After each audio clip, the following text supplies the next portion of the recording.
C'est sans doute ce jour-là que l'histoire a vraiment commencé. Ce 3 juin 1974, sur le terrain bosselé de Saint-Germain. Le PSG est tout jeune, 3 ans à peine, et ne compte que 3 pros dans son effectif. Pourtant, il va jouer son destin dans moins de 24 heures. You play where you want. So it's winger, L'entraîneur, c'est Juste Fontaine, le buteur historique de l'équipe de France. Autour de lui flotte comme un parfum de légende. Le problème est simple. Si on monte, le Parc des Princes avec 45 000 personnes. Et si on ne monte pas, Saint-Germain avec 1500 personnes. Alors c'est à vous de voir le problème. Si vous voulez jouer l'année prochaine en seconde division, vous me le dites de suite, je ne vous mets pas dans l'équipe. Et si vous voulez jouer en première division, vous le montrez sur le terrain, c'est tout. Demain, le PSG rencontre Valenciennes en match de barrage pour une place en première division. À l'aller, Valenciennes l'a emporté 2-1. Ce soir, au Parc des Princes, il y a environ 7000 spectateurs. C'est peu, on attendait beaucoup plus. Il faut dire que les deux formations jouent leur saison. Sur le banc, le nouveau président du Paris Saint-Germain, Daniel Echter, 32 ans, couturier à succès.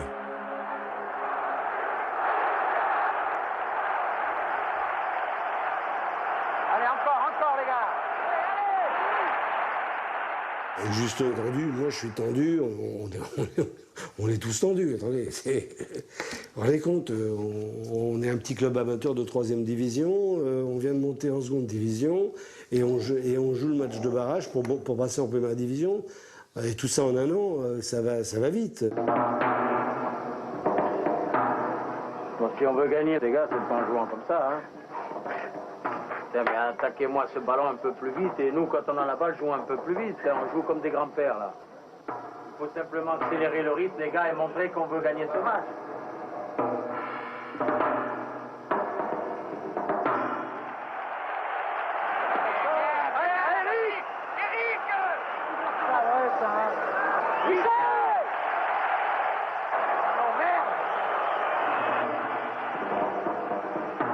J'entends encore Justo dire merde, c'est cette manière un peu, et là on a pris un coup au foie. Je me souviens, on est sur le banc avec Daniel, et je lui dis, si on n'égalise pas dans les 5 minutes, on est mort.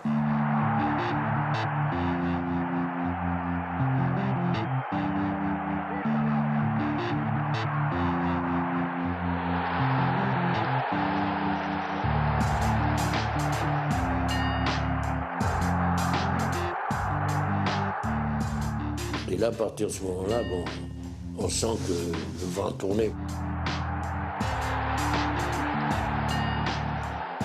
Il y avait un élan, on avait des occasions, etc. De même que de l'autre côté, ils ont pris un coup sur le casque.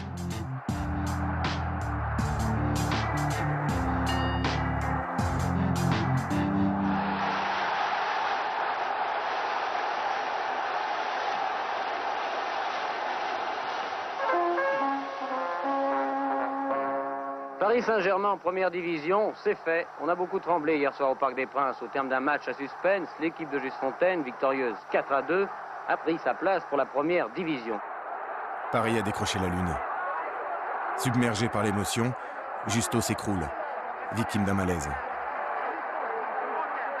Le plus dur a été fait, mais maintenant ça va être encore plus dur parce que le public de Paris attend de nous que nous fassions une grande équipe et on essaiera de leur donner des émotions, mais pas autant que ce soit, parce que j'ai failli passer. Au milieu du football, on était étrangers au milieu du football. Il y avait à l'époque Bernard Brochant, qui est aujourd'hui maire de Cannes. Il y avait Francis Borrelli, qui m'a succédé. Il y avait Charles Tallard, qui est producteur. Et puis il y a Jean-Paul Belmondo, qui nous a rejoints, qui lui aussi avait envie de voir du football. On vendait rien, on vendait l'idée de retrouver un club à Paris. On vendait notre passion. Et vous savez, quand vous vendez votre passion, vous la vendez bien. Le Paris Saint-Germain New Look est bien décidé à faire une entrée tonitruante en première division. 6 arrivées et pas des moindres. Mustapha Daleb, international algérien, 22 ans, poste ailier gauche. 40 000 spectateurs au Parc des Princes pour voir le Paris Saint-Germain, l'équipe en forme. Voici Dalep qui centre vers La Poste. La Poste va donner la balle à rentrer au même Dalep. Voici la passe de La Poste. Dalep qui contrôle tranquillement et lobe le gardien de but Lamy, trop avancé. Paris Saint-Germain 4, Laval 0. Jackie Lamy, le gardien de but de Laval, a décidément passé une mauvaise après-midi au Parc des Princes. Avec le Paris Saint-Germain, on était bon, on était mauvais. On prenait des valises, on en marquait.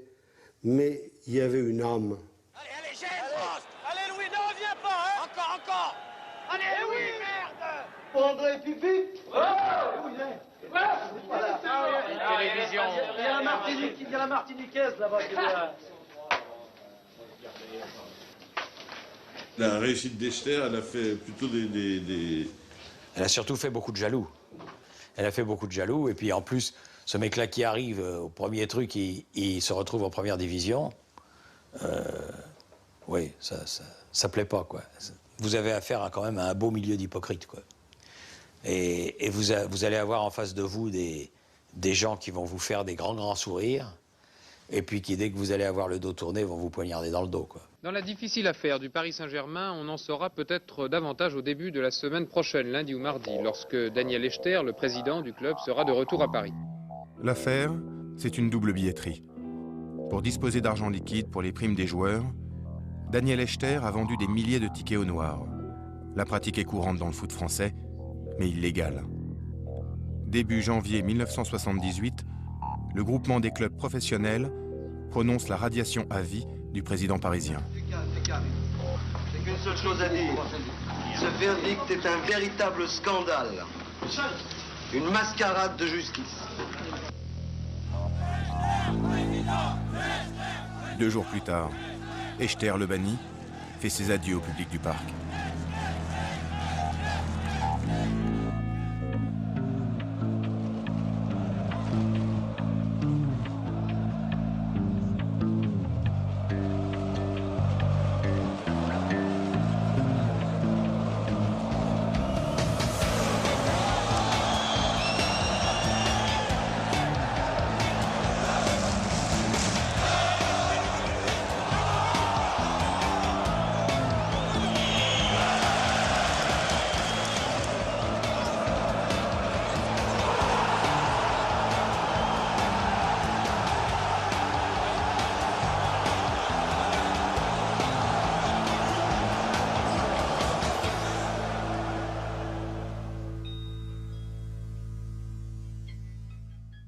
J'allais le long des rues, comme un enfant perdu.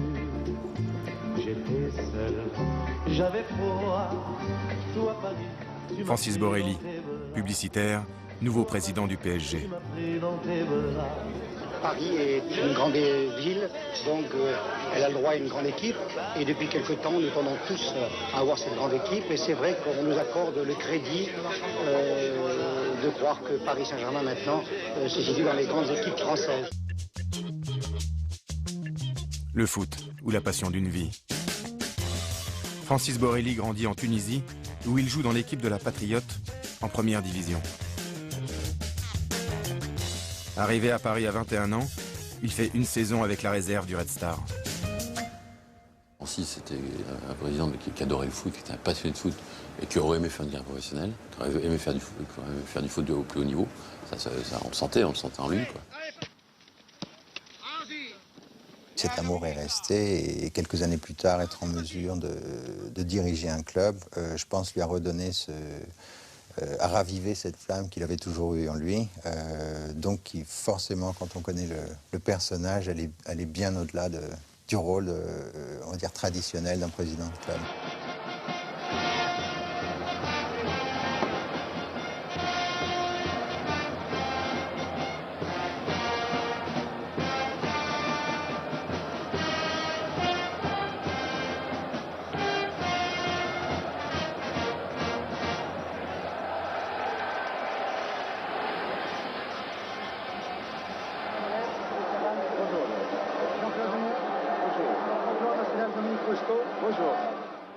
Il est 18h moins 4, je crois, donc dans 4 minutes, coup d'envoi de cette 65e finale de la Coupe de France.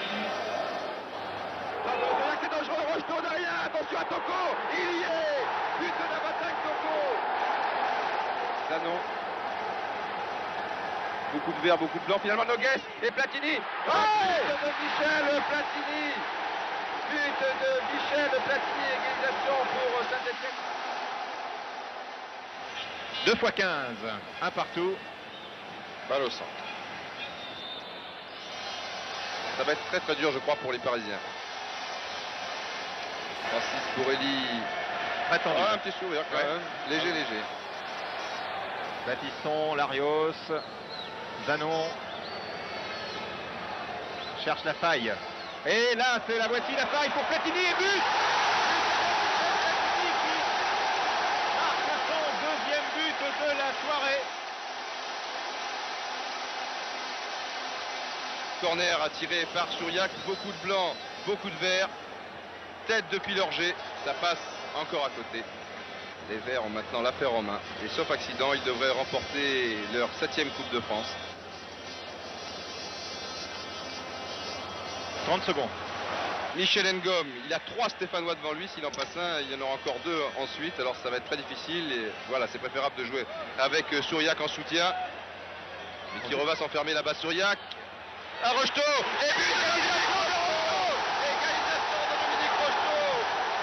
Oh là là, extraordinaire. Alors que... Oui, on jouait. Le temps réglementaire était terminé, c'est important, depuis 15 secondes. Et le président Borelli enjambe les grilles.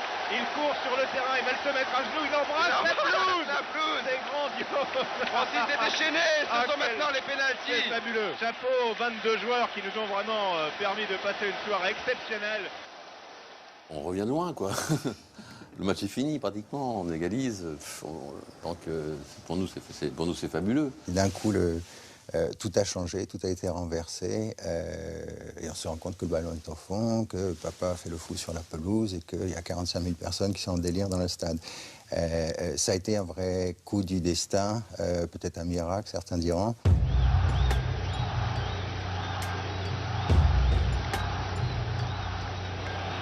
Zanon. Dominique Battenet. Dans le rond central, Francis Borelli prie. Et à chaque fois qu'un joueur parisien s'élance, on a l'impression que c'est le président qui tire.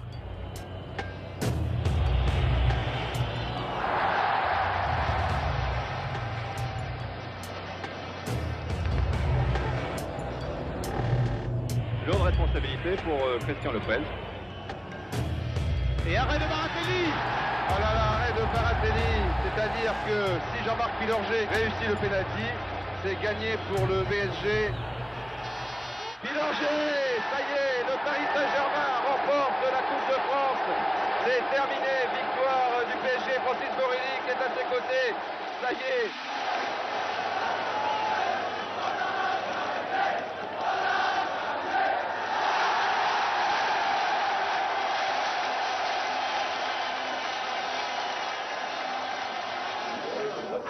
On ne voit pas les voies les plus faciles, mais on y arrive comme ça. Encore une fois, peut-être parce que le ciel nous aide, et ça a même été bien le cas dans la Coupe. Pour se garantir les faveurs du ciel, Francis le Magnifique a un secret. Un secret qu'il porte dans une sacoche de cuir noir qui ne quitte jamais son poignet, sur le terrain comme à la ville.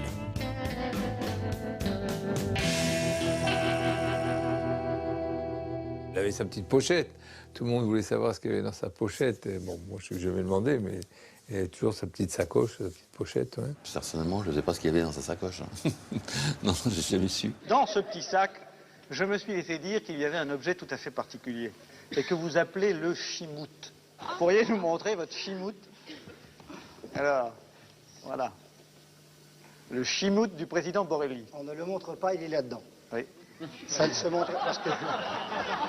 Non mais, je peux me montrer à la caméra Oui, oui. qu'il y a un tout petit rien. Non mais, pour en avoir discuté justement en famille, on pensait que ça pouvait sans doute prendre la forme d'une petite pochette à l'intérieur de laquelle peut-être se trouvait une terre sacrée ou d'autres éléments de la terre originelle d'où vient papa. C'est un pouvoir un petit peu, si vous voulez, magique. Il y a un côté mystique qui intervient et c'est une espèce de talisman, si vous voulez. Oui, oui. Mais qu'il a la propriété, non pas de faire ou de porter le mal sur ceux qui seraient vos adversaires ou autres de ce type, mais au contraire d'être un paratonnerre contre le mal. Contre le malheur.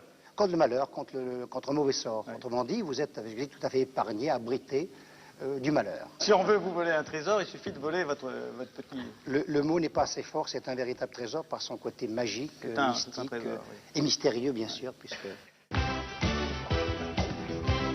J'ai de l'amour plein la tête, un cœur d'amitié.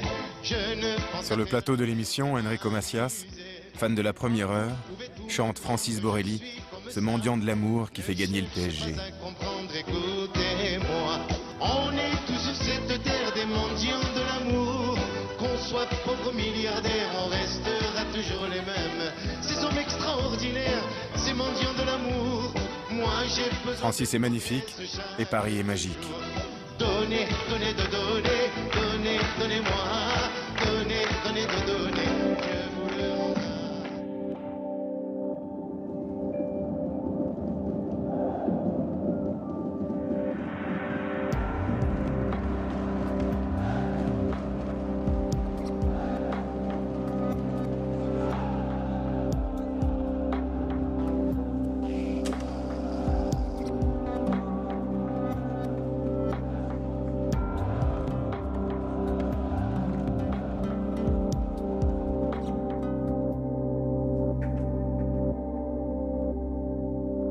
Reste avec moi au Paris Saint-Germain, la vie continuera. Et le bonheur sera plus grand. Voilà. Allez, c'est un petit peu... Okay. Ça, c'est dur à faire. Et c'est bon, ça. Plus beau, c'est que, vous voyez, on ne peut pas faire de la comédie. Si c'est du cœur, chaque fois que je le vois, je l'embrasse et je suis sincère. C'est mon fils. Il est Francis Borelli petit. Il deviendra Francis Borelli... Je suis resté petit. Quand il sera grand. C'est bon, j'étais comme lui. Il me disait souvent, en te regardant, en t'observant, en te voyant jouer, j'ai l'impression de me revoir quand je suis arrivé en France, quand je suis arrivé jeune comme toi, batailleur comme toi, compétiteur comme toi, bagarreur comme toi, parce que sur le terrain, c'était un peu mon tempérament. Fabriqué en banlieue. Luis Fernandez a grandi dans la cité des Minguettes, près de Lyon. Et quand une équipe de télé le filme par hasard à 14 ans, il a déjà à tchatch.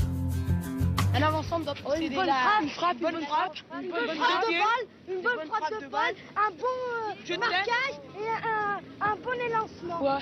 Partir toujours dans le trou. Une vitesse. Ouais, faut courir très vite. Ouais, faut courir.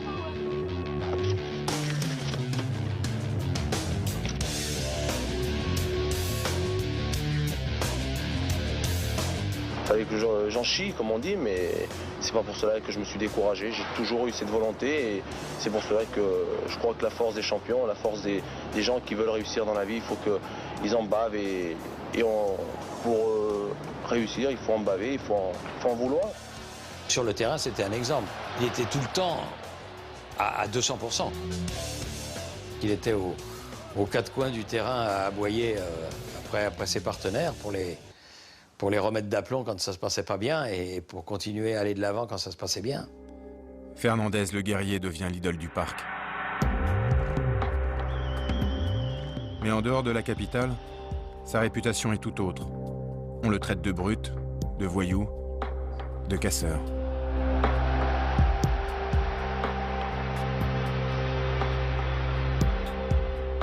Ça m'est jamais venu à l'idée de rentrer sur un terrain pour me dire je vais casser un tel ou tel joueur.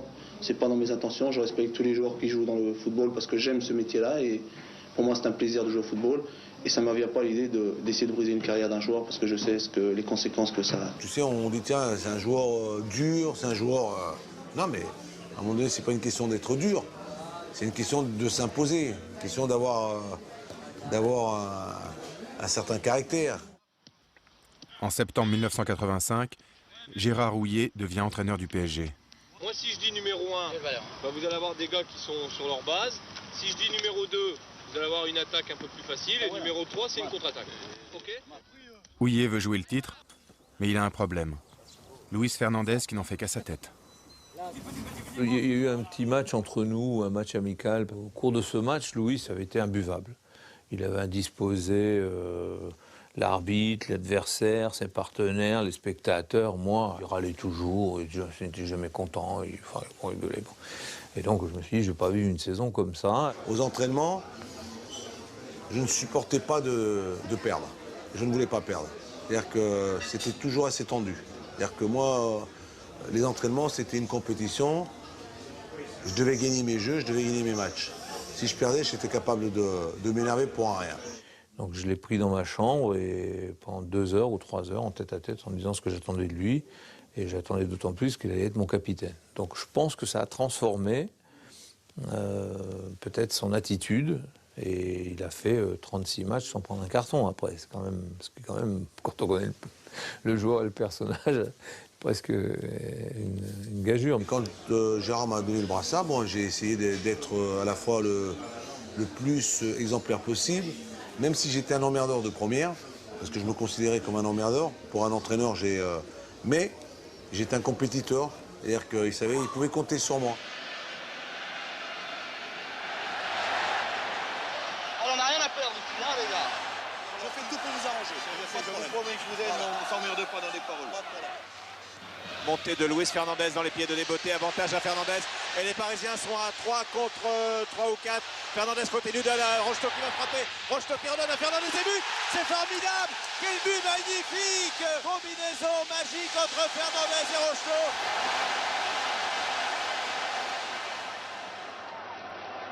Il n'y a pas que Fernandez. Si le PSG joue le titre, c'est aussi grâce à Magic Suzik.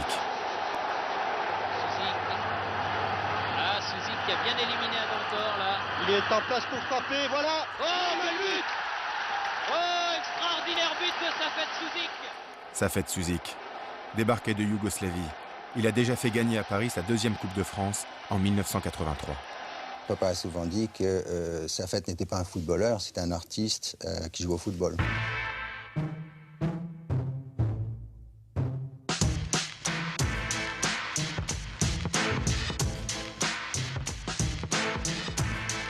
Alors lui, c'était un vrai crack.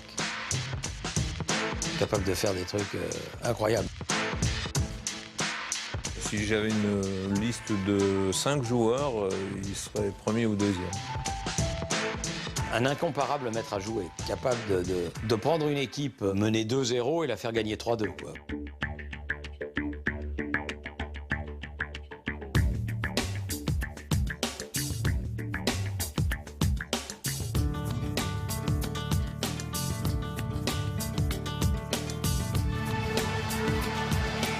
L'occasion avec ce corner tiré par Suzik pour la tête de Jadol et reprise la tête de Fonseca et but de Marseille à quelques secondes de la fin, 2 ou 3 minutes de la fin, et Paris Saint-Germain est tout près du titre maintenant. Gérard Houllier qui embrasse Luis Fernandez comme si c'était fait et qui pleure, Michel. Gérard Houllier qui pleure au milieu de ses joueurs.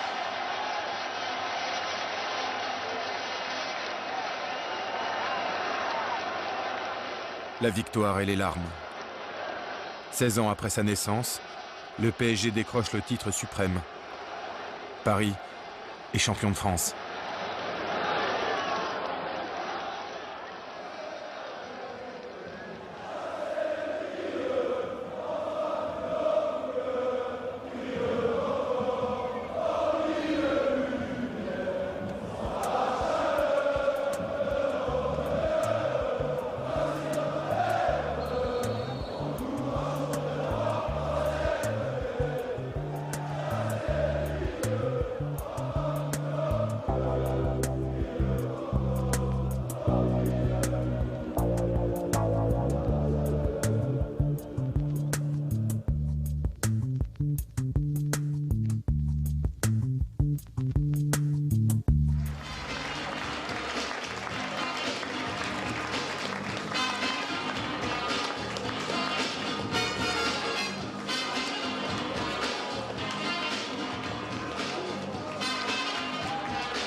Il aimait le beau, il aimait être élégant, il aimait voilà, faire le beau geste technique. Mais seulement, il aimait un peu trop jouer devant la tribune présidentielle et ça nous énervait, quoi.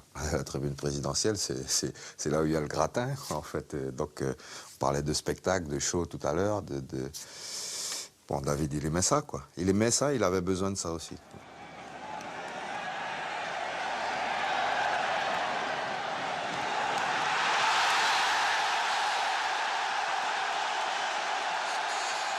Avec David, il y avait toujours quelque chose à voir. Un amorti de poitrine, un crochet.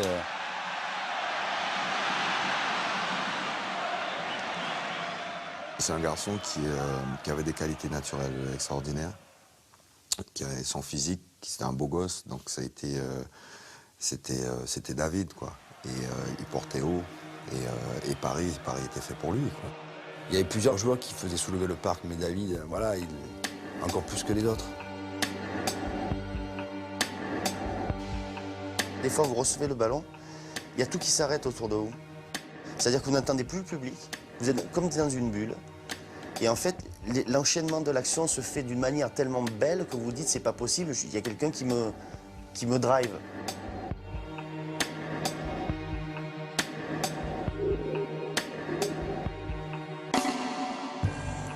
Et puis, où vous marquez, où vous centrez, où il y a quelque chose de positif derrière, puis boum, il y a une coupure, et tout revient.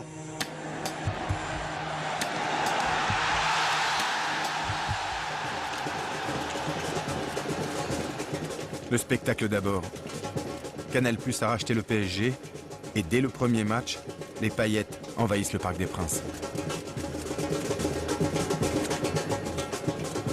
Chef d'orchestre de cette révolution showbiz, Michel Denisot, l'ami des stars. La clé de la réussite d'un club, c'est que les joueurs qui ont du talent expriment leur talent au maximum. Donc il faut les mettre comme des artistes, ce sont des artistes. Il faut que l'acteur soit, au moment où il y a le clap, il faut qu'il soit dans la meilleure condition possible. On est là pour qu'ils nous donnent le meilleur, donc il faut les aider à donner le meilleur.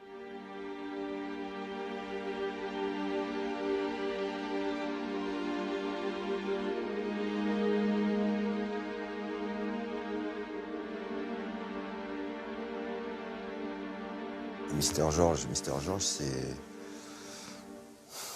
Bon, j'en parle, j'ai des frissons.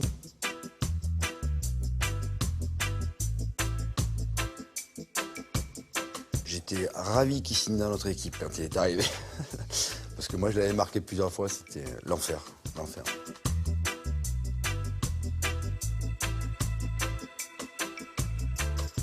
Il avait tout, la technique, il était élégant, il avait la puissance, il marquait des buts fantastiques. C'est un instinct qu'il avait, voilà. Il était capable de faire un geste technique que vous ne pouvez pas deviner.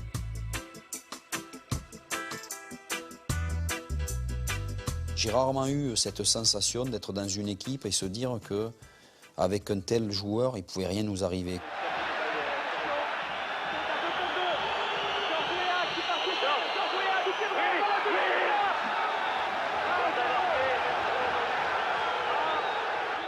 Rastafari, King of King, Lord of Lord, I'm going to try to child of Judah. Haile Selassie the first. Peace.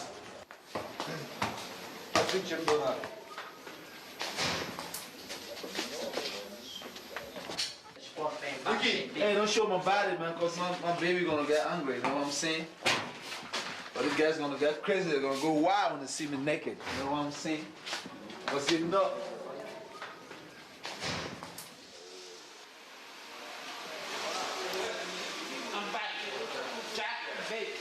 Souvent, après les déplacements qu'on faisait avec l'équipe, on revenait souvent avec des plateaux repas, et la plupart des plateaux repas n'étaient pas mangés. Donc lui prenait tous les plateaux repas, allait à Saint-Germain-en-Laye, remettait ça aux gens qui étaient dans la rue, qui n'avaient pas de quoi manger, qui vivaient dehors. Il faisait ce qu'il avait à faire, quoi, et je pense qu'il était en mission.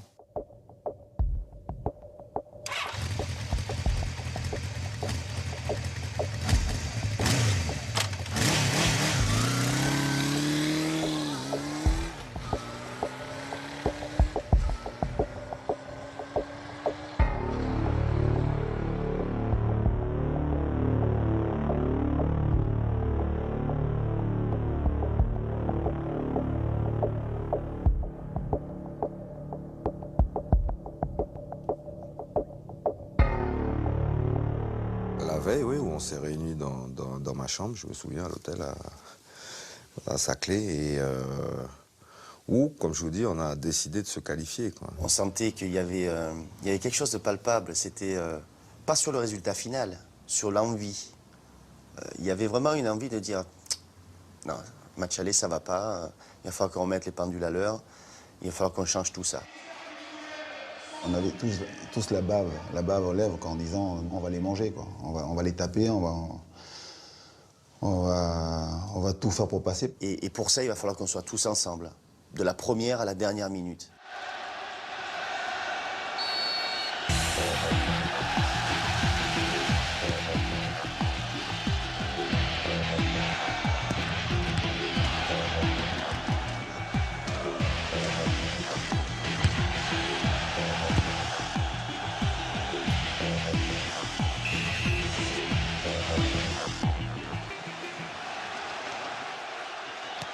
Les grands sont montés. But de Georges Weah qui ouvre le score après 33 minutes en première période. Le Paris Saint-Germain mène 1-0 dans une ambiance de folie. Comme on dit, on vole, quoi. On se sent bien, on se sent fort, on se sent costaud.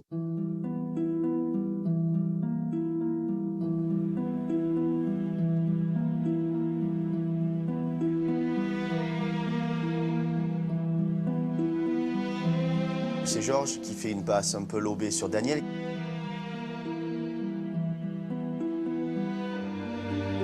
Il me voit, je vois qu'il me voit et moi je suis positionné juste pour réceptionner la balle. Je ne réfléchis même pas parce que si je ne tente pas à ce moment-là un geste comme ça, ben c'est que je ne suis pas un attaquant. Valdo. Weah. En retrait, c'est bien joué. Extraordinaire. Sur la remise de Daniel Bravo, c'est David Ginola qui permet au Paris Saint-Germain de mener 2-0. Le fait de marquer ce but, en fait, ça a redonné confiance au public et ils se sont dit, eux aussi, à leur manière, ils ont dit, on va y arriver. Avec Ginola qui est là. Valdo qui est servi dans la surface de réparation face à Rocha. Fin de frappe de Valdo. Et c'est le but. But de Candido Filio Valdo. Là, 3-0, on s'est vu qualifié. Et le fait de se voir qualifié, il y a de la tension qui retombe, de la concentration. Pour nous, ça y est, il n'y a plus d'équipe en face. On a peut-être oublié qu'on jouait contre le Real de Madrid et que c'était une équipe qui pouvait à tout moment revenir et marquer un but. Pour le Real.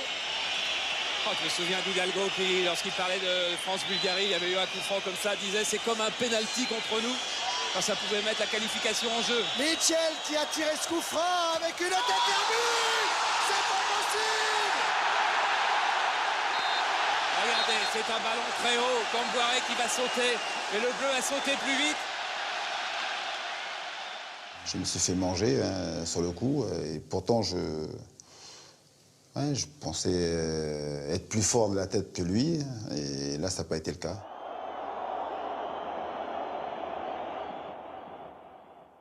Moi, ce dont je me souviens, c'est le silence dans le stade.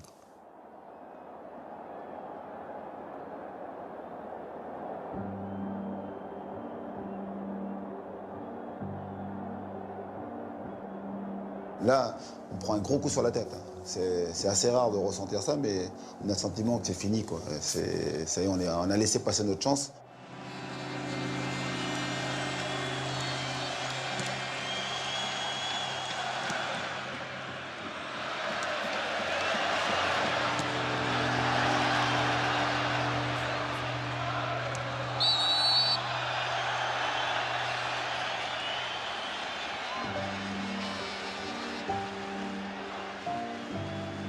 C'est l'ultime effort, quoi. Voilà. Là, tu te dis, c'est maintenant. C'est maintenant. Il faut le faire.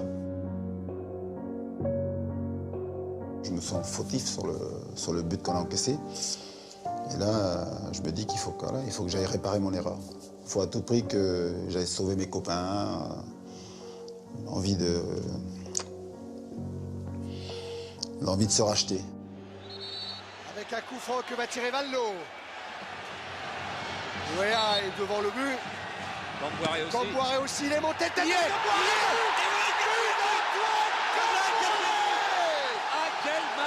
C'est extraordinaire! C'est Camboiré qui vient mettre la tête! Camboiré, le sauveur!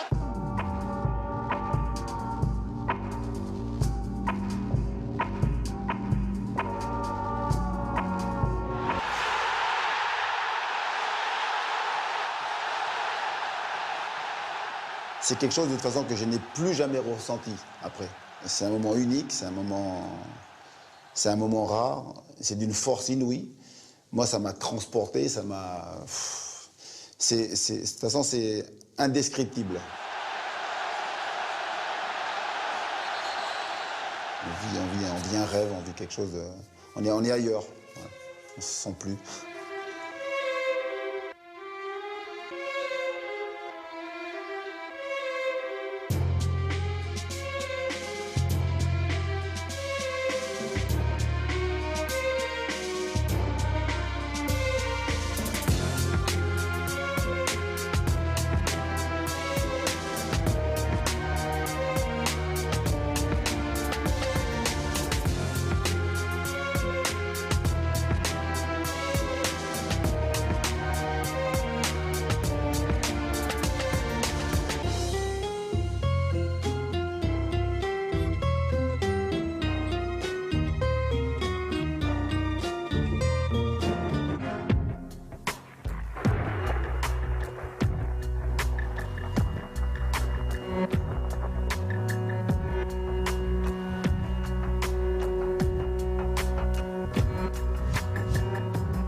Les 200 hooligans qui attaquent les CRS ce jour-là forment la frange la plus radicale de la tribune Boulogne. Tendance skin, facho, raciste. Un fight club sauvage au relent d'extrême droite.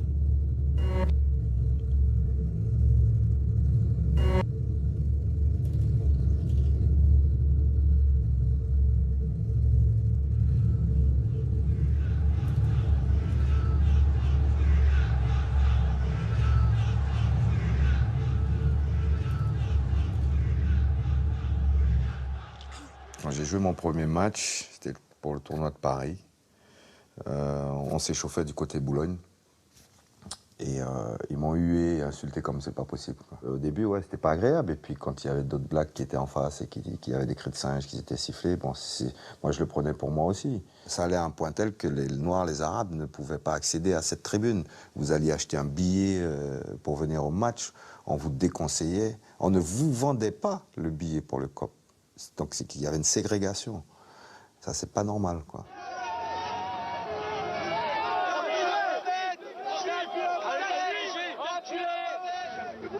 Pourquoi il me tape? Moi, je passe, quelqu'un me crache dessus et me frappe. C'est des barbares, hein. Il n'y avait aucune raison, aucune raison. Vous demandez aux garçons, aucune raison. Hein? Moi, je pense que de toutes les façons, des gens comme ça n'ont pas à avoir accès à des stades. Le problème, c'est qu'en France, on ne prend pas les décisions qu'il faut. Même si on sait qui sont les casseurs, on ne peut pas leur interdire l'entrée, la loi ne nous le permet pas. Donc dans ce cadre-là, notre marge de manœuvre est effectivement encore limitée.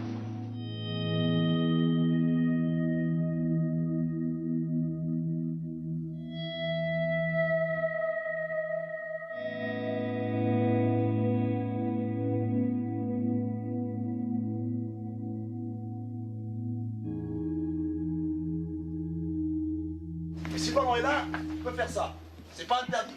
Tu peux venir ici. David, c'est pareil. Tu peux venir aussi.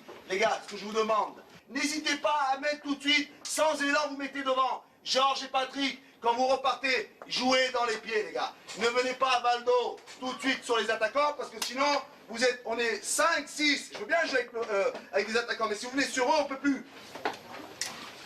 Allez. On n'a pas joué là, hein. On n'y est pas. Allez, David.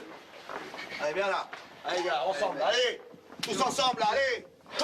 On ne perd pas ce match, Valdo, ok? Ok? C'est bon, là?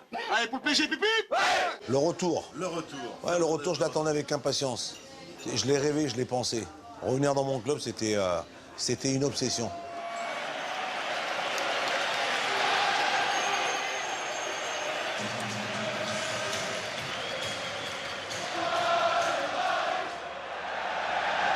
Djorkaeff, Deli Valdés est déjà parti vers le but. Et il y a encore Loco tout là-bas. Les bonnes interventions du haut, elle n'est pas suffisante, Deli Valdés. Ballon piqué, c'est magique! Et le Paris Saint-Germain qui mène maintenant 5-0. Tous les attaquants ont marqué. On a fait des gros matchs. Je suis persuadé que c'était une des meilleures équipes que Paris n'a jamais connues. Parce que pas seulement par les individualités, mais par le groupe. Par cet état d'esprit qui habitait le Camp des Lages ou le Parc des Princes.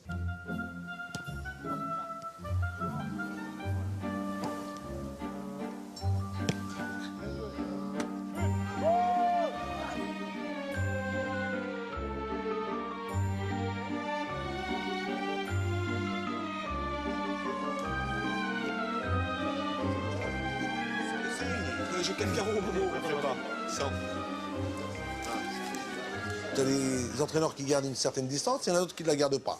Moi, je fais partie de ceux, je préfère mieux être proche de mes joueurs, d'essayer de comprendre, d'essayer... Par moments, parfois, c'est vrai que tu as envie de faire une petite partie de belote avec eux, tu as envie de jouer aux cartes avec eux. Un des problèmes, c'est que quand vous êtes entraîneur, que vous participez à tous les jeux, vous faites les taureaux, vous faites des petits ponts joueurs, vous chambrez, vous jouez aux cartes avec eux, vous chambrez aux cartes. Le jour où ça ne va pas, que l'équipe ne va pas bien, ou que vous prenez une décision, ou que l'entraîneur prenne la décision parce que d'un joueur qui ne va pas jouer, et que vous continuez à jouer aux cartes avec lui, ou au foot avec lui, que vous continuez à chambrer, moi le joueur, ben, ça monte, et ça fait des éclats. Voilà. Même des fois, c'était l'embrouille à l'entraînement parce qu'il jouait et que tant que son équipe n'avait pas gagné, l'entraînement ne se terminait pas et souvent ça se terminait sur des quiproquos. Donc c'était pas très agréable comme gestion.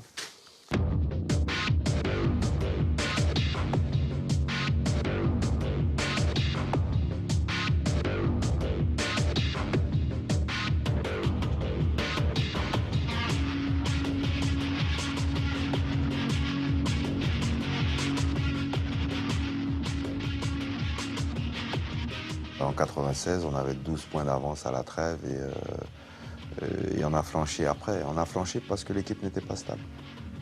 Et ça, c'était purement lié à l'entraîneur, qui n'était pas stable.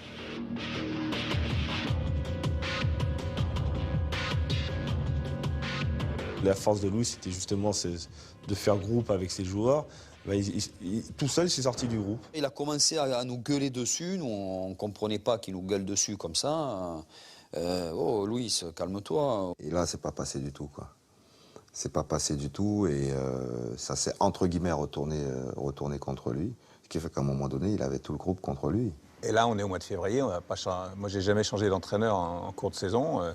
Je pense que ça sert à rien et qu'il faut essayer de tenir le mieux l'affaire et de la gérer au mieux possible.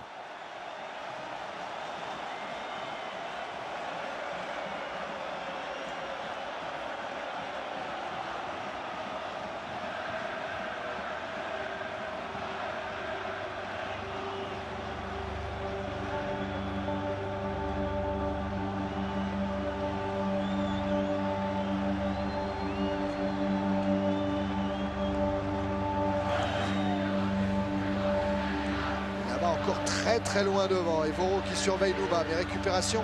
Djorkaeff qui évite, qui a éliminé Donato, qui va pouvoir tirer. Et le but de Youri Djorkaeff. Et quel but!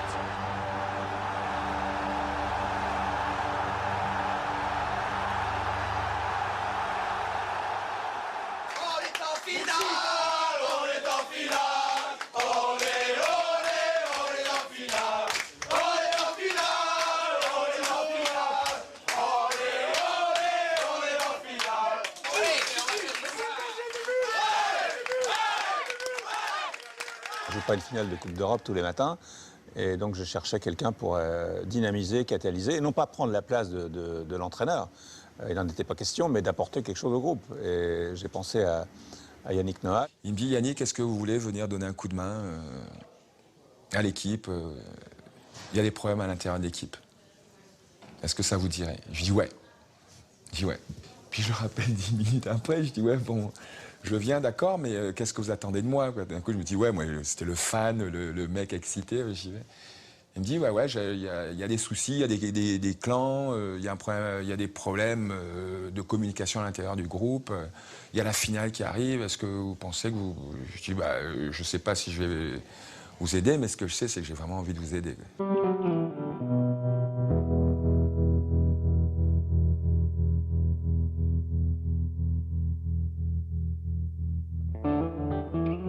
Et comment Fernandez réagit? C'est vous qui lui apprenez? Oui, il réagit, il n'aime pas. Mais c'est normal.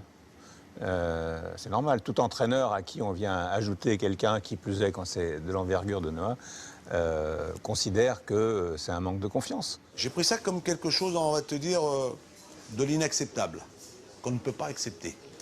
Qu'on ne peut pas accepter parce que... Mais, bien joué de la part de Michel Denisot. Moi, je lui ai tout à fait le plus rapidement formulé, dit que Yannick qui vient, si c'est pour manger, c'est pour échanger, discuter avec les joueurs en dehors de mon travail, il n'y a pas de problème. Mais s'il intervient une seule fois, s'il rentre une seule fois, là, dans ce qui est dans mes compétences tactiques, techniques, au niveau de la stratégie, au niveau de la préparation physique, à ce moment-là, je fais un bordel.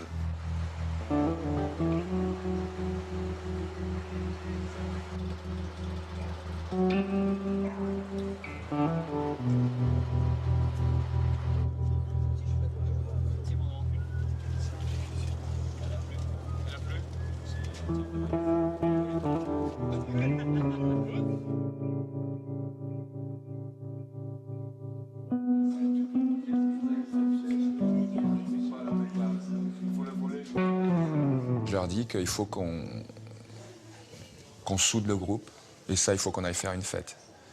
Mais sans dirigeant, sans entraîneur, sans balance. Voilà, on va entre joueurs, entre nous, on va rigoler, quoi.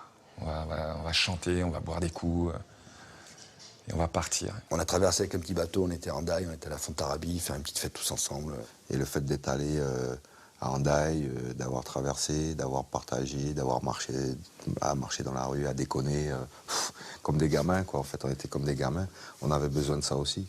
Besoin d'évacuer une certaine pression, d'évacuer le fait d'avoir perdu le championnat. Je sens vraiment qu'ils évacuent quelque chose, quoi. Et puis ça rigole, et puis au fur et à mesure, les gars, ils sont ensemble. Et puis à la fin, bon, je leur apprends, on apprend l'hymne. L'hymne qui est une chanson du Cameroun, simple à retenir. Et tout d'un coup, on a cet hymne qui est resté, quoi.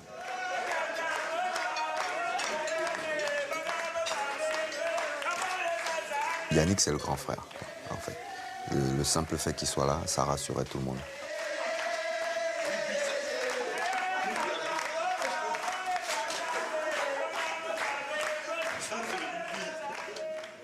On s'est retrouvés sur la plage, en cercle, assis, là, bon, à rechercher le relâchement. On allait sur la plage, on se mettait tous allongés sur le sable, lui nous parlait de motivation, d'objectifs et tout ça.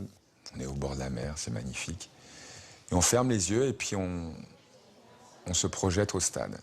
C'est le jour de la finale, on est prêt. On est prêt à gagner. On y va pour gagner. C'est des petites montées d'adrénaline comme ça. On se prépare. Fais ça 3-4 fois, tu l'as déjà joué le match. Et puis si tu vas plus loin, tu peux déjà même faire des actions. Et tout ça sans jouer. C'est tellement puissant, tellement fort.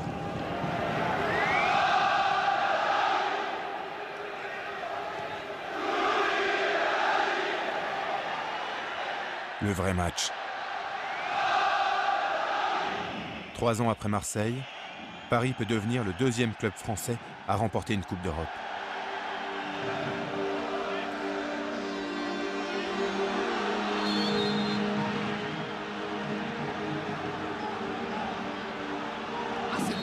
ça peut être pour N'Goti, la frappe et le but. But de Bruno N'Goti.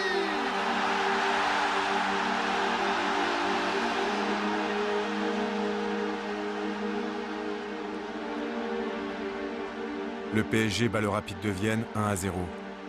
Ça y est, enfin, Paris est sur le toit de l'Europe.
Je suis arrivé au début de automne-hiver et c'était un an qui était très dur, l'hiver était très dur, donc il y a eu plein de choses à s'adapter, la famille, tout ça, qui c'est très important pour les Brésiliens. Puis il a eu beaucoup de difficultés lors de sa première saison, donc, et sans jamais se plaindre, sans jamais rien dire. Bon, je me souviens, il était assis à côté de moi au vestiaire, il avait froid, alors c'est moi qui lui donnais les tuyaux pour qu'il ait moins froid aux pieds, mettre du papier, mettre un sachet, enfin. Je me souviens de Rai arrivé à Paris, Rai beaucoup souffrir, nous avoir beaucoup de doutes sur le joueur.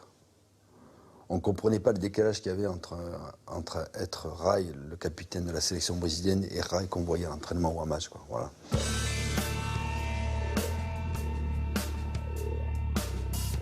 Rai déçoit et les critiques fusent de partout.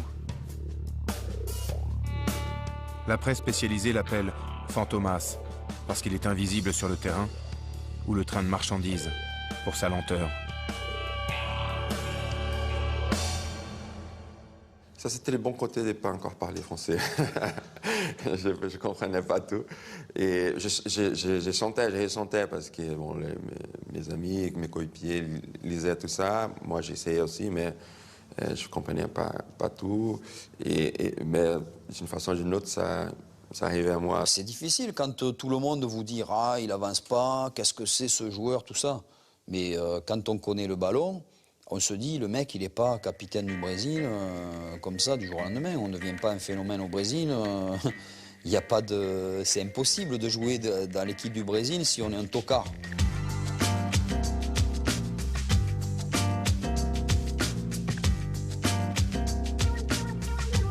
Il faudra 1 an au capitaine de l'équipe du Brésil pour s'acclimater. Et pour montrer à ses détracteurs qu'il est tout, sauf un tocard.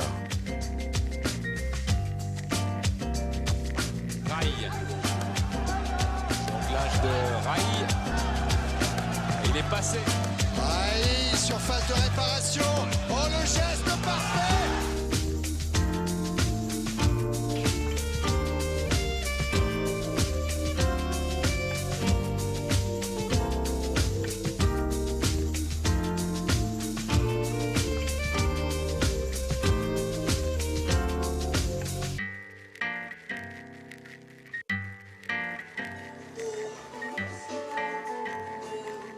Vas-y, vas-y.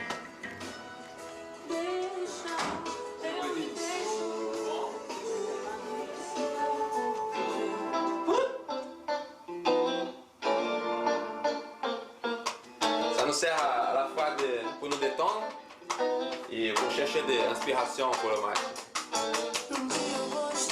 On vit pas sans la musique. Vous vous rendez compte, le capitaine de la sélection brésilienne qui arrive, le gars il vient, il est comme n'importe quel footballeur. Bonjour, au revoir, il se prend pas du tout au sérieux. Voilà, il a fait l'unanimité par son comportement. Les gens ont été très très durs avec Rai. Et comme c'est un seigneur, il est passé au-dessus de tout ça.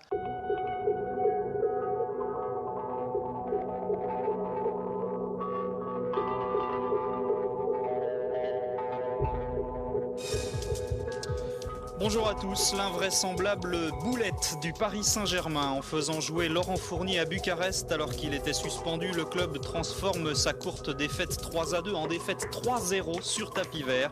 Décision de l'UEFA. Explication dans un instant. Vous voyez, ça c'est Dr Jekyll et Mr Hyde. Ça prouve que le PSG, quelque part, il n'est pas professionnel. C'est-à-dire, comment on peut faire jouer un joueur à un match de Coupe d'Europe qui n'a pas le droit de jouer? Il y a eu un oubli spectaculaire, et donc on s'est retrouvé dans un contexte à faire rire tout le monde, quoi, ce qui était normal. On nous annonce ça et tout le monde était très très abattu, le moral terrible. Et là, encore une fois, je crois que j'ai une réaction immédiate, positive. J'ai dit ça, il faut que ça devienne un défi pour nous. Il ne faut pas pleurer ce qui est arrivé, parce qu'on a encore un match.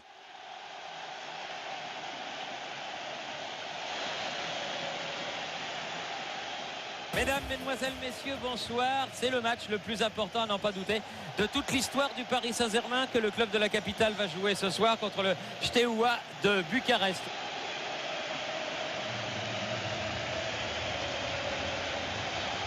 À partir du moment qu'on rentre sur le terrain, on voit l'ambiance du stade incroyable. Ça nous a motivés d'une façon que j'ai rarement vue dans le foot. C'était peut-être le match plus émotionnant, c'est pas le plus important, mais plus émotionnant pour moi parce que c'était une situation rare de vivre. Voilà, c'est parti pour ce match. Et le Paris Saint-Germain qui tout de suite va mettre la pression sur le but du Steaua.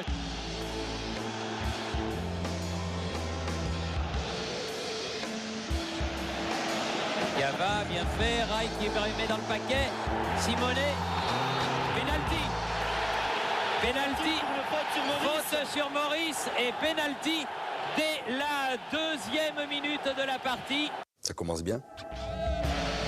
L'occasion pour Rai. Résister au but, voilà. Un but de rattraper à Il en reste 3 minutes. Dès que je marque, je cours. Je me rappelle bien de prendre le ballon, de courir vers le milieu de terrain et la réaction des supporters. La seule chose que je pouvais dire, c'est que j'avais les châles des poules. Premier corner pour les Parisiens. Et corner tiré par Leonardo. Leonardo. Lettre la pression, le but. Et but de Rai. Il est arrivé au bon moment. Et ça fait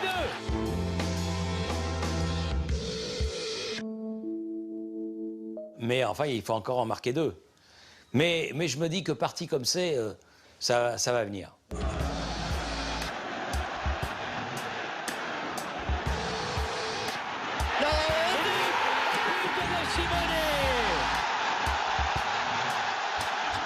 But de Simonet, alors que l'on joue la 32e minute.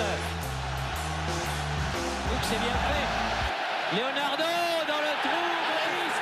Allez Florian, petit bonhomme. Et cinquième but. Et le voilà, le quatrième. En première mi-temps, s'il vous plaît.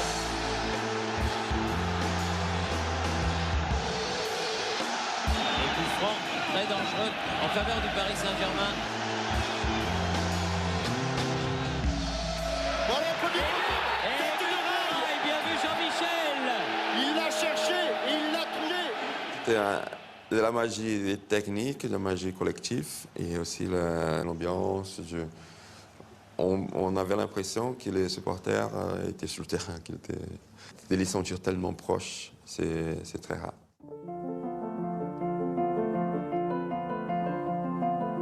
Rai a tout gagné avec le PSG. Le championnat de France en 1994, la Coupe de France en 1995, la Coupe d'Europe en 1996, et devenu capitaine, il ajoute encore 2 lignes à son palmarès.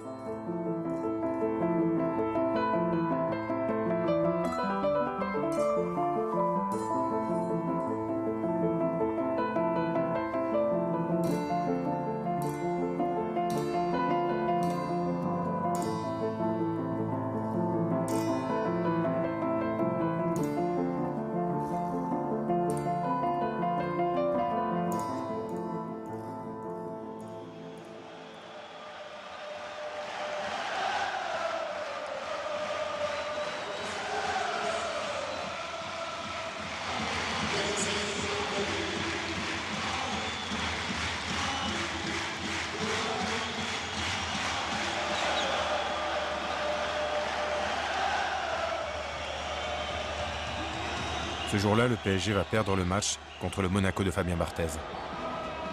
Mais tout le monde s'en fout. L'important, c'est de célébrer Rai.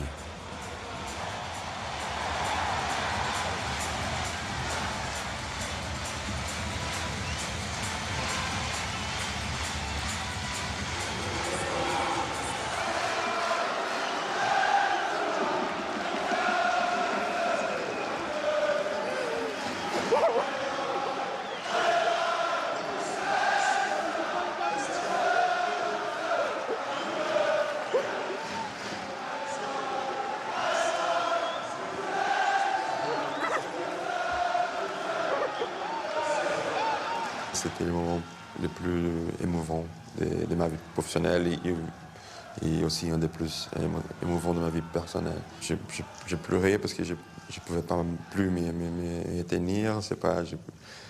Et je crois que le tout a fait qu'aujourd'hui je me sente un citoyen parisien et au même niveau un supporter parisien pour toujours aussi.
Antes mesmo de começar o jogo, no aquecimento, já era como se já tivesse clima de festa. Então, o Parque do Príncipe era estádio completamente diferente de todos os outros.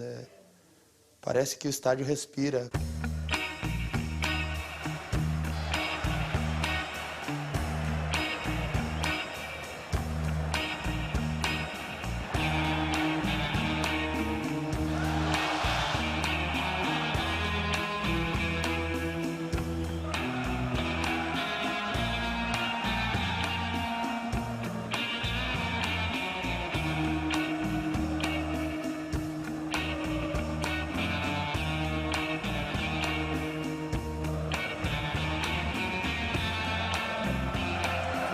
avec à la manœuvre Ronaldinho. Ça bouge devant la cage de Rogneux. Et c'est le but. Personne n'a touché le ballon. But de Ronaldinho.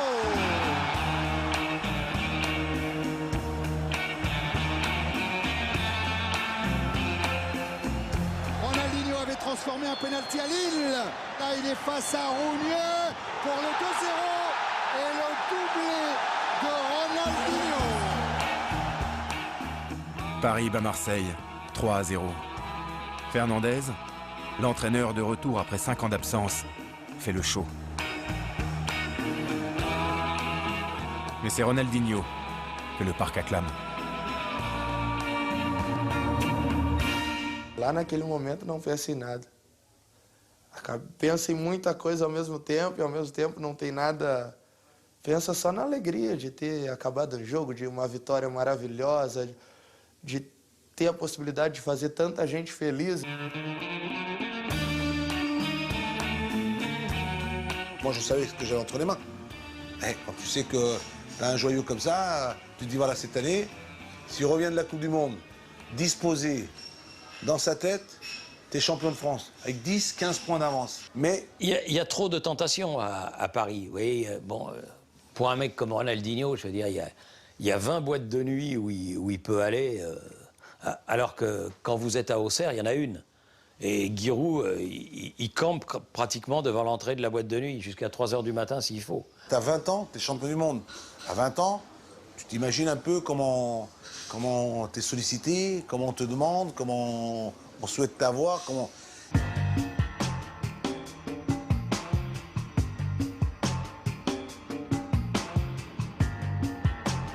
On ne pouvait plus contrôler. C'est incontrôlable et ingérable. Si, j'aurais pu y arriver. Il aurait fallu à ce moment-là que je reste avec lui du matin au soir. Luis s'est imaginé un petit peu comme le Pygmalion de ce jeune Brésilien. Et ce jeune Brésilien avait une personnalité qui n'était pas réductible à Luis.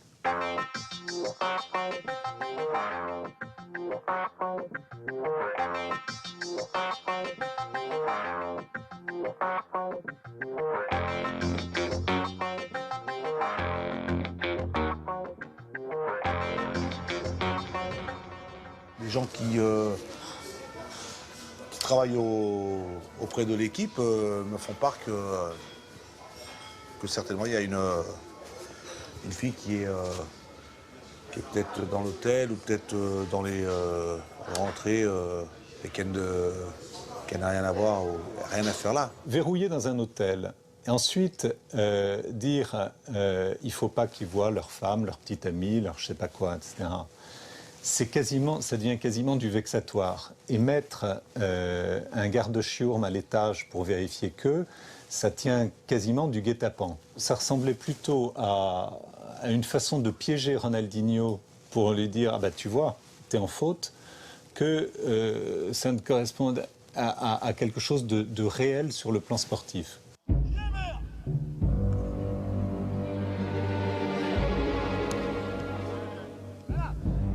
J'ai demandé un rappel à l'ordre. Il n'a pas eu lieu, mais c'est là où le président a complètement oublié, a mis ça de côté. C'est pas au président de faire la morale sexuelle de son équipe ou des joueurs. Chacun a la vie qu'il entend mener. Luis Fernandez, l'entraîneur du Paris Saint-Germain, sur la sellette. Demain, le PSG rencontre Lyon, le leader de la Ligue 1. Et si la victoire n'est pas au rendez-vous, ce pourrait bien être son dernier match. Et même si le PSG gagne, Fernandez n'est pas sûr de rester. En froid avec son président, Fernandez est aussi fâché avec son joueur vedette, Ronaldinho. Le Brésilien a menacé de quitter la capitale si l'entraîneur ne changeait pas. Le club pourrait choisir dès demain, après le match contre Lyon, de renvoyer Fernandez sur une autre route. Abattu, moi je suis pas du tout abattu, moi je suis en pleine bourre, je suis en pleine forme. Ça, on dépose pas les armes comme ça chez Luis. Luis, c'est un combattant et ça sera toujours un combattant. C'est quand même quelqu'un qui est pas prêt de lâcher ou d'abandonner. C'est pas dans ma nature. Quels sont les nominés au poste d'entraîneur? Peut-être un qui va sortir de Star Academy, peut-être. Hein? Faudrait savoir. On cherche. T'en as pas, toi, des noms? Non, messieurs. Allez, messieurs. TV. Allez, il était à la honte. Quand je me suis retrouvé dans son bureau avec Père, j'ai eu l'occasion de lui dire, eh ben, ça sera le peuple qui va décider. Ce que vous dites appel au peuple, c'est appel au public du parc, en fait. Évidemment.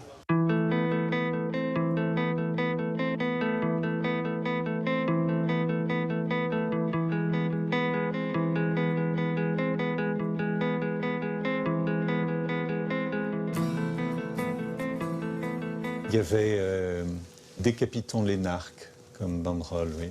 Et ça, il y en avait quelques autres. Les narcs, donc vous... Ah oui, bien sûr. Moi, j'ai été scandalisé, parce que ça s'accompagnait d'un certain nombre de choses, de manifestations au parc que j'ai supportées, parce que bon, c'est comme ça. Je pense que le populisme n'est jamais une très très bonne chose. Luis a gagné son bras de fer et reste entraîneur. Ronaldinho, lui, part en vacances au Brésil. À son retour, direction le banc des remplaçants. Moi, Ronny, j'ai envie de le faire jouer, moi, Ronny. Moi, Ronny, c'est un joueur qui peut me faire gagner des matchs. Comment voulez-vous que je me mette à ne pas faire jouer mon meilleur joueur? Mais si physiquement et psychologiquement, le garçon n'est pas dans les meilleures des conditions et qu'il pense à autre chose, qu'est-ce que vous voulez que je fasse? Era o que acontecia na época, né? Em todos os lugares que eu passava, todo mundo dizia, mas por que não joga?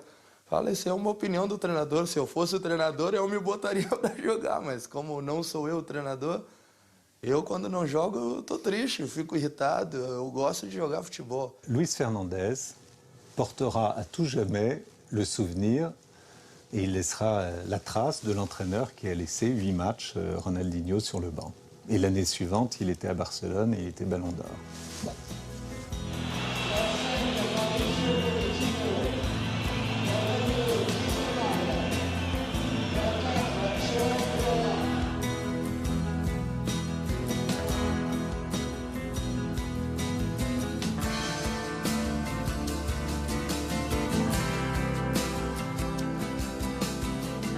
Eu sabia que se eu vencesse aquele jogo e eu jogasse bem e as coisas saíssem bem, eu poderia entrar para a história do clube. E o meu objetivo era esse, eu não tinha conquistado título para o clube. Então, a maneira de eu entrar para a história do clube era aquela, era chegar nesses jogos.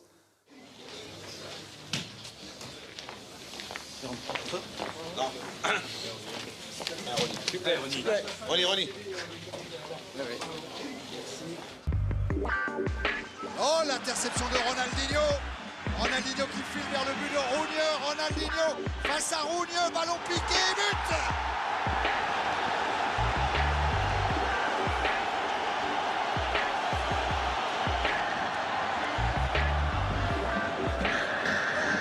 Ronaldinho à la lutte avec Mdani. Ronaldinho face à Rougneux. Ronaldinho et le troisième but. Exceptionnel Ronaldinho. Quelle action de Ronaldinho. Paris bat Marseille 3-0. À Marseille. Du jamais vu dans l'histoire du club. Merci Ronny. O jogo quase perfeito da minha carreira foi contra o Marseille. Paris, c'est magique.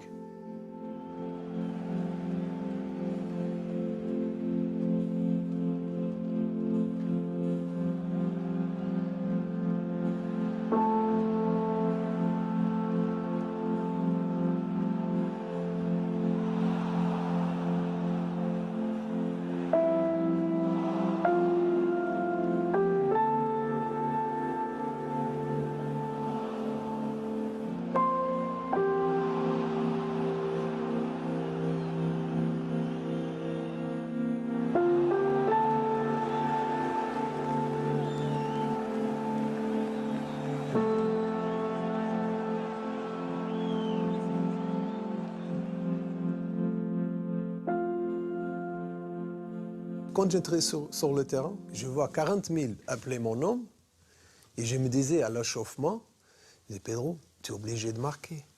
Garde, 45 000 appellent ton nom, je suis obligé de marquer pour ces gens-là. Et chaque fois, je n'interromps pas, c'était comme ça. Je vais marquer, je suis obligé de marquer. Je ne peux pas laisser ce match passer sans marquer. Paoletta face à Barthez. Et Barthez qui a excentré l'attaquant du Paris Saint-Germain. Qui trouve le cadre. C'est un geste de génie Pedro Miguel Paoletta. Il signe là son 15e but de la saison en Ligue 1. Une attaquante devrait voir toujours le but. Jamais mettre dans le dos au but. Et le but de Pedro Paoletta. Et après, la tête elle commence à travailler. Ces ballons viennent comme ça, je vais frapper comme ça. Mais au moins, j'ai l'idée déjà où est le but, où est le gardien. Face à Frédéric Déhu, Paoletta dans la surface, la frappe. Oh le but exceptionnel encore une fois face à Barthez. C'est une question d'après frapper bien. Paoletta et le but du Paris Saint-Germain. Paoletta et le but.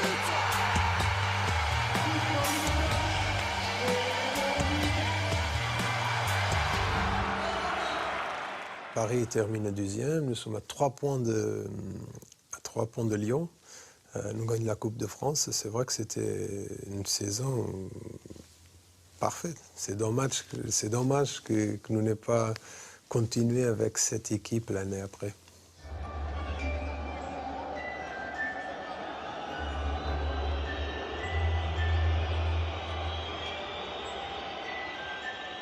C'est pas que les joueurs qui arriveront, c'était pas de bons joueurs, mais c'est des joueurs différents, c'est des joueurs que eux aient besoin de temps pour s'adapter. Paris, c'est pas un club comme les autres. Si tu n'es pas la mentalité, si tu n'es pas un guerrier, à Paris, c'est très difficile de réussir. Affaiblie, l'équipe va stagner 2 années de suite dans le ventre mou du championnat. Lot de consolation, une Coupe de France, remportée 2-0 face à Marseille en 2006. Mais ce trophée ne fait pas illusion. La vérité, c'est que le PSG est devenu un bateau ivre.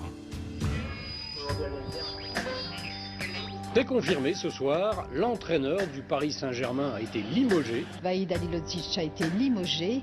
Ce matin, c'est un ancien joueur du PSG, Laurent Fournier, qui a dirigé l'entraînement. 3 mois seulement après le limogeage de Vahid Halilhodžić, c'est au tour du président Francis Grail d'être remercié. Il sera remplacé par Blair Bleyo, un nouveau départ qui montre l'instabilité des grands clubs.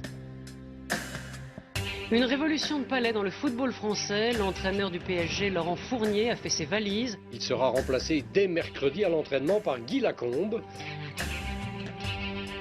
Le PSG qui a changé de main la nuit dernière, le nouveau président s'appelle Alain Kézak. Paul Le Guen va remplacer Guy Lacombe à la tête du Paris Saint-Germain. Où rien ne va plus depuis le début de saison. La valse des entraîneurs continue. Alain Kézak, le président du club, démissionne pour provoquer un électrochoc. Quand tu changes tout le temps les entraîneurs, quand tu changes de président, de directeur sportif, c'est que quelque chose n'est pas bien.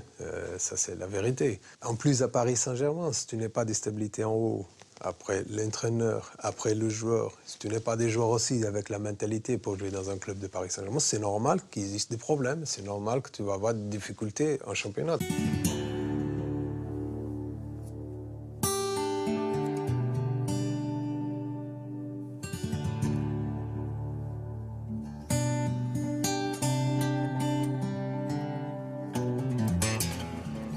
Je ne pouvais pas imaginer arriver à la fin de ma carrière, à la fin de mon contrat, partir de Paris Saint-Germain et laisser Paris en Ligue 2. Ça, pour moi, c'était... Je ne dormais pas, j'ai pensé ça 24 heures pendant un mois. J'ai dit, c'est pas possible qu'on va descendre, c'est pas possible. C'est une vraie situation bouillante devant le but de Teddy Richer, après pas tout à fait un quart d'heure de jeu ici à Bonal. Allez, il faut que Paoletta passe par-dessus le mur. C'est Paoletta qui frappe et c'est détourné. Ça va offrir au Paris Saint-Germain le premier corner de ce match. J'étais comme un fou. Je ne voulais pas rester dans l'histoire de Paris Saint-Germain comme un joueur qui était descendu le club.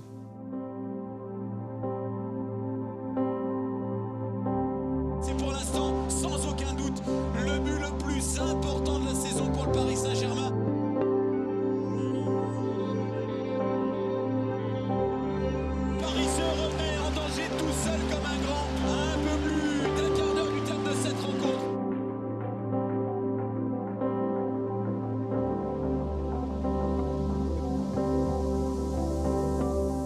vois Amara faire le 2-1, c'était comme gagner un titre. C'était un moment de soulagement énorme. Un miracle est en train de se produire à Bonal. Ce but-là, il est miraculeux. Incroyable but qui vient sauver le Paris Saint-Germain.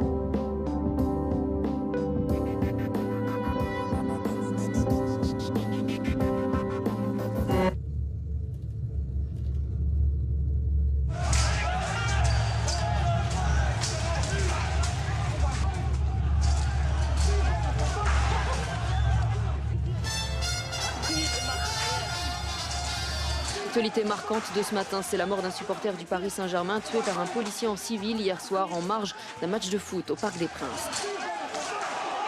Apparemment, le policier s'est porté au secours d'un supporter de l'équipe israélienne de Tel Aviv, agressé par un groupe de supporters parisiens composé de plusieurs dizaines de personnes. Régulièrement, ça revient. Je crains que régulièrement, ça revienne. Et qu'à chaque fois, je trouve que les politiques sont d'une grande lâcheté sur le sujet, en faisant des effets de manche, en disant c'est la dernière fois, j'ai décidé ceci, j'ai décidé cela. Et puis, c'est pas comme ça que ça se passe, quoi. Et jusqu'à aujourd'hui. Et c'est arrivé, ça se terminait comment? Par la mort d'un jeune dans les parages. Donc tout ça sont les conséquences de ce qui se passait à cette époque. Donc 15 ans après, on en est au même point, ce qui est un problème dans la société française.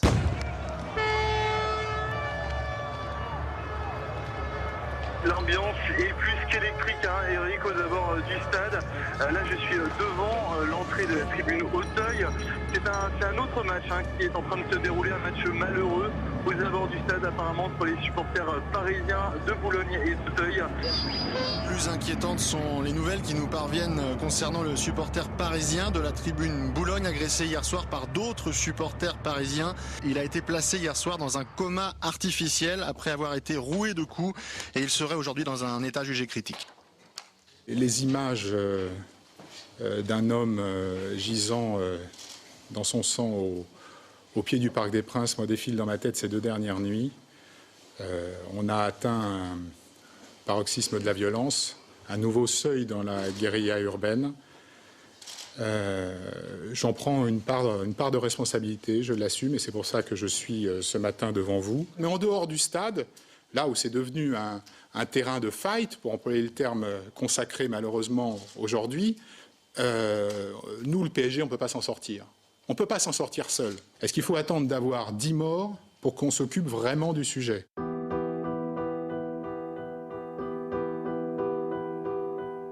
Le nombre des supporters du PSG violents et casseurs se situe entre 400 et 800 selon la police.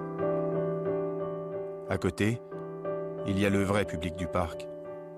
Entre 35 000 et 40 000 personnes qui vont au stade tous les week-ends et qui en ont marre d'être pris en otage par des décérébrés. 40 000 personnes qui n'ont rien à voir avec ces gâcheurs de fêtes.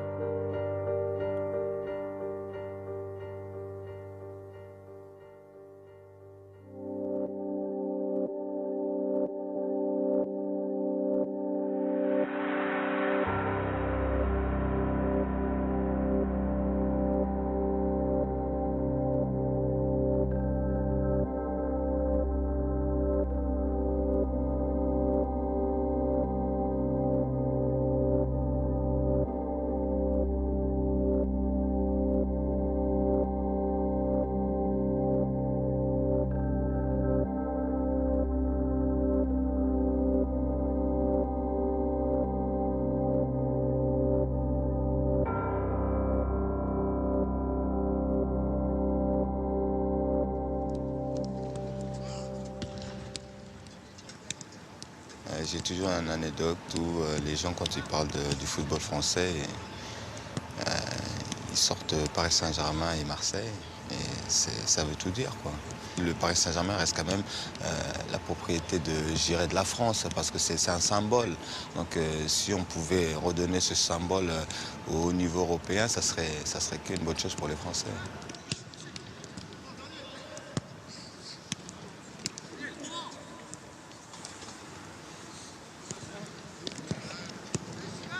Ces 10 dernières années, on n'a pas su apporter de titre de champion, on n'a joué pas assez de Coupe d'Europe, loin de là, pas assez fait vivre de grands moments.